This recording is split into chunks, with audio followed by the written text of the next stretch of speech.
126 inmates pinalaya sa Araw ng Kalayaan 2024. Magandang araw mga kaibigan.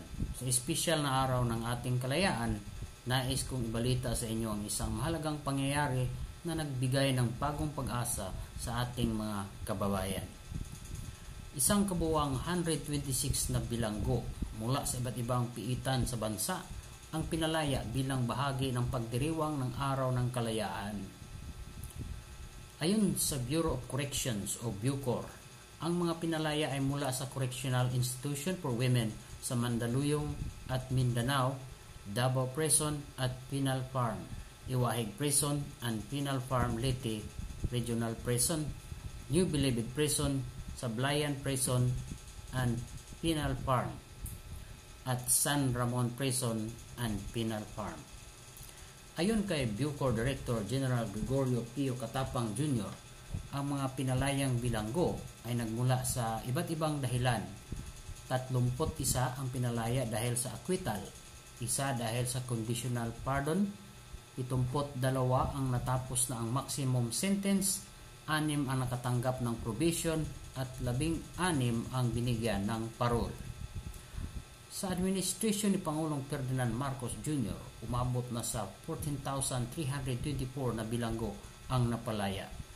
Bilang bahagi ng pagsisikap ng gobyerno na bawasan ang populasyon ng mga bilangguan. Marami sa mga pinalaya ay itinuring na overstaying, na ibig sabihin ay mas matagal na silang nakakulong kaysa parusang ipinataw ng korte. Sa kanyang mensahe, pinaalalahanan ni Katapang ang mga pinalayang bilanggo na huwag sayangin ang ikalawang pagkakataon na ibinigay sa kanila. Not everybody was given a second chance. So kapag binigay ang chance na ganito sa inyo, make sure na worth it ka at huwag mo sayangin, ani ni Katapang. Bukod sa pagpalaya ng mga bilanggo, nagkaroon din ng mga promosyon para sa 95 Bucor personnel bilang pagkilala sa kanilang mahusay na trabaho at kontribusyon sa ahensya.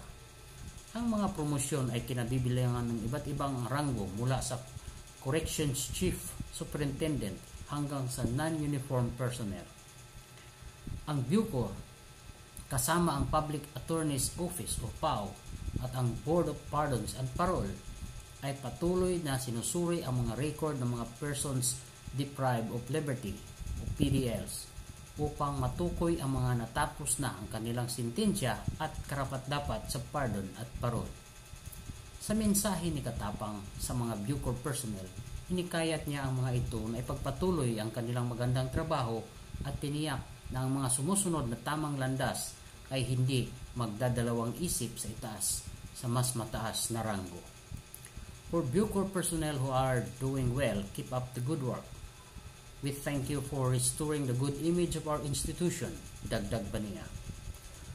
Sa patuloy na pagsusumikap ng gobyerno na bawasan ang populasyon ng mga bilanggo, ay napabuti ang sistema ng hustisya. Ang mga hakbang na ito ay nagpapakita ng kanilang dedikasyon sa pagbibigay ng bagong pagkakataon sa mga PDLs at pagpapalakas ng moral ng mga kawani ng Bucor. Maraming salamat po sa inyong pakikinig. Ito po si Earl Matthew Balance, nag-uulat para sa inyo.